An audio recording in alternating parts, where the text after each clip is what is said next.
Bismillah. Assalamualaikum warahmatullahi wabarakatuh. Waalaikumsalam warahmatullahi wabarakatuh. Puji dan syukur kita panjatkan kehadiran Allah Subhanahu wa Ta'ala yang telah memberikan kita nikmat kesehatan dan kesempatan sehingga kita dapat melaksanakan kuliah online hari ini. Tak lupa pula kita kirimkan salam dan salawat kepada Nabi Muhammad SAW.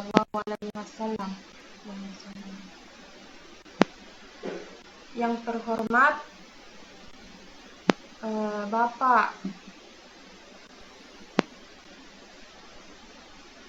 terhormat Bapak Hadian Hasfi MS dan teman-teman sekalian yang saya banggakan. Kami dari kelompok 1 ingin mempresentasikan hasil kerja kelompok kami yang berjudul separatisme. Sebelum itu, perkenalkan nama saya Anissa Anggraini selaku moderator beserta dengan teman kelompok saya, Nusaibah Adila, Al-Fadil Faisal, Febi Febriana, Maudina Rukraini, Putri Alamsari, dan Rizda Awalia.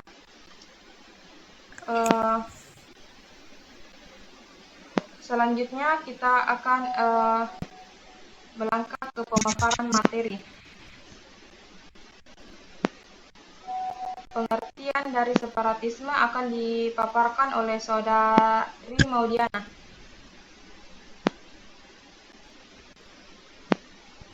Baiklah, perkenalkan nama saya Maudiana Rukraini.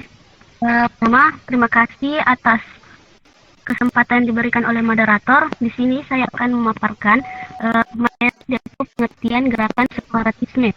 Menurut Kamus Besar Bahasa Indonesia, bahwa separatisme adalah suatu paham yang mengambil keuntungan dari pemecahan belahan dalam suatu golongan atau bangsa.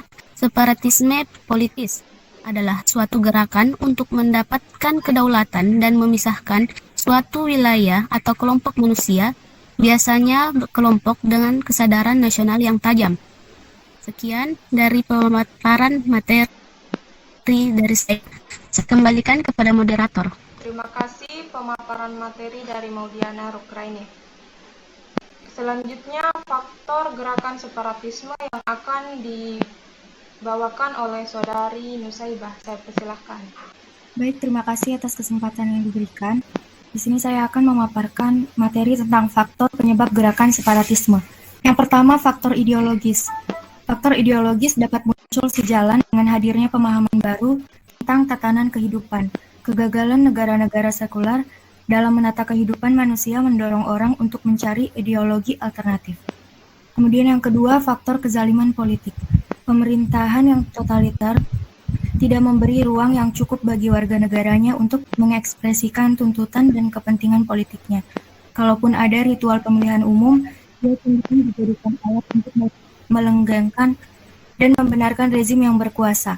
Rezim politik yang seperti ini sering menekan aspirasi dan keinginan sekelompok masyarakat. Oke, selanjutnya gerakan separatisme yang pernah ada di Indonesia yang akan dibawakan oleh Febi Febriana dan Al-Fadil Faisal. Saya persilahkan. Baik, terima kasih. Saya akan menjelaskan gerakan separatisme yang pernah ada di Indonesia. Yang pertama, Republik Maluku Selatan. Republik Maluku Selatan atau RMS adalah sebuah republik di Kepulauan Maluku yang diproklamasikan tanggal 25 April 1950. Pulau-pulau terbesarnya adalah Seram, Ambon, dan Buru. RMS di Ambon dikalahkan oleh militer Indonesia pada November 1950, tetapi konflik di Seram masih berlanjut sampai Desember 1963. Kemudian yang kedua, Gerakan Aceh Merdeka atau GAM. Gerakan Aceh Merdeka adalah sebuah organisasi separatisme yang memiliki tujuan supaya Aceh lepas dari Negara Kesatuan Republik Indonesia. Konflik antara pemerintah Republik Indonesia dan GAM yang diakibatkan perbedaan keinginan ini telah berlangsung sejak tahun 1967 dan menyebabkan jatuhnya hampir sekitar 15.000 jiwa. Mungkin itu penjelasan dari saya kembalikan kepada moderator. Lanjutkan oleh Al-Fadil Faisal, saya persilahkan. Karena Al-Fadil Faisal tidak ada, maka yang keempat, upaya mengatasi dan mencegah gerakan separatisme yang akan dibawakan oleh Putri Alamsari, saya persilahkan. Baik, terima kasih atas kesempatan yang telah diberikan oleh moderator. Adapun upaya untuk mengatasi gerakan separatisme itu yang pertama adalah konsiliasi. Ini merupakan cara pengendalian konflik melalui lembaga-lembaga tertentu untuk memungkinkan tumbuhnya pola diskusi dan pengembalian keputusan di antara pihak separatisme dan pemerintah mengenai persoalan yang mereka hadapi. Yang kedua yaitu perwasitan, merupakan cara yang memerlukan pihak ketiga sebagai penengah antara pihak separatisme dan pemerintah. Yang ketiga adalah mediasi, merupakan cara yang memerlukan pihak ketiga, namun pihak ketiga tidak memiliki kekuasaan dan wewenang karena pihak ketiga hanya merupakan mediator yang memberikan nasihat. Yang keempat adalah paksaan, merupakan cara untuk menyelesaikan gerakan separatisme baik secara fisik maupun psikologis. Dan yang kelima adalah detente, merupakan ketegangan antara para separatisme dan pemerintah.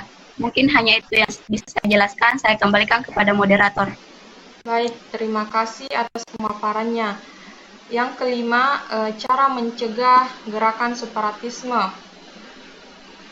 yang akan dibawa oleh Saudari Rizda Awalia, saya persilahkan. Terima kasih atas kesempatan yang telah diberikan kepada saya. Baiklah, saya akan membawakan materi yaitu adapun cara mengatasi gerakan separatis antara lain.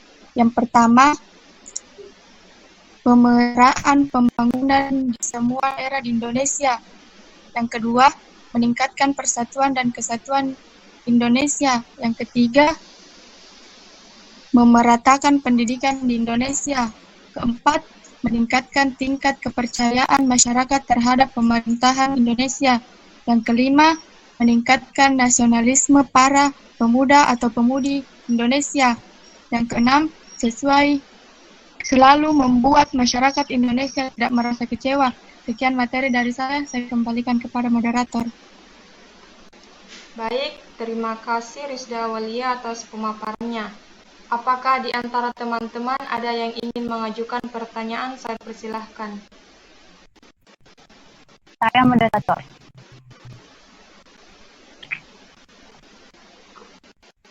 Ya, Marwa Darwis, saya silakan pertanyaannya. Baik, terima kasih atas kesempatannya. Saya Marwa dari perwakilan kelompok 3. Jadi pertanyaan saya ada materi faktor dari penyebab separatisme. Nah, keempat faktor itu menurut dari kelompok 1, manakah yang lebih mempengaruhi dari penyebab separatisme ini? Mana yang lebih mempengaruhi sehingga terjadinya separatisme? Terima kasih. Saya kembalikan ke moderator. Terima kasih atas pertanyaannya. Jawabannya akan dijawab oleh Nusaibah Adilah.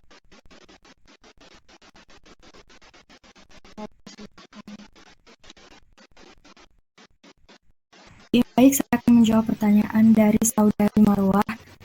Jadi, separatisme ini adalah gerakan yang kerap kali terjadi karena faktor ekonomi. Krisis ekonomi dan kemiskinan menjadi alasan utama terjadinya gerakan separatisme. Ekonomi yang lemah di suatu negara menyebabkan terjadinya berbagai tindak kejahatan. Selain itu, penyebab separatisme adalah pemulihan dari krisis ekonomi lamban dan berarti lama dan tidak efektif. Hal ini bisa menjadi timbulnya gerakan separatisme.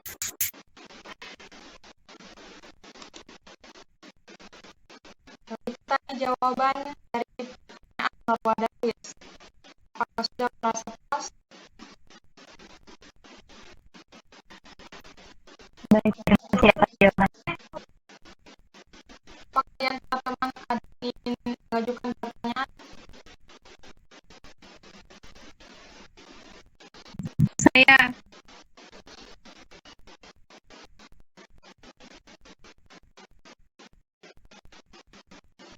Siapa tadi?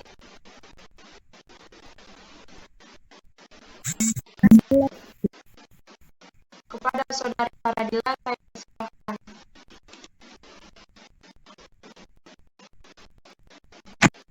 Terima kasih atas kesempatan yang telah diberikan oleh moderator. Perkenalkan, nama saya Fadila. Saya ingin bertanya mengapa di daerah-daerah sering terjadi yang namanya separatisme. Itu saja pertanyaan saya kembalikan kepada moderator. Baik, terima kasih pertanyaan dari Faradila. Kita tunggu sebentar. Saya moderator menjawab pertanyaan dia. Baik, pertanyaan dari Faradila akan dijawab oleh Putri Alamsari. Silakan. Jadi, mengapa di daerah-daerah itu sering terjadi namanya separatisme? Karena di daerah-daerah itu biasa kurangnya perhatian dari pemerintah seperti pemerintahan pembangunan timbul namanya gerakan separatisme itu di daerah-daerah terpencil. Mungkin hanya itu saya kembalikan kepada moderator. Terima kasih jawabannya. Apakah Saudari Faradila tidak merasa puas atau perlu tambahan? Baik, terima kasih atas jawaban yang telah diberikan. Saya sudah merasa puas. Kembalikan kepada moderator.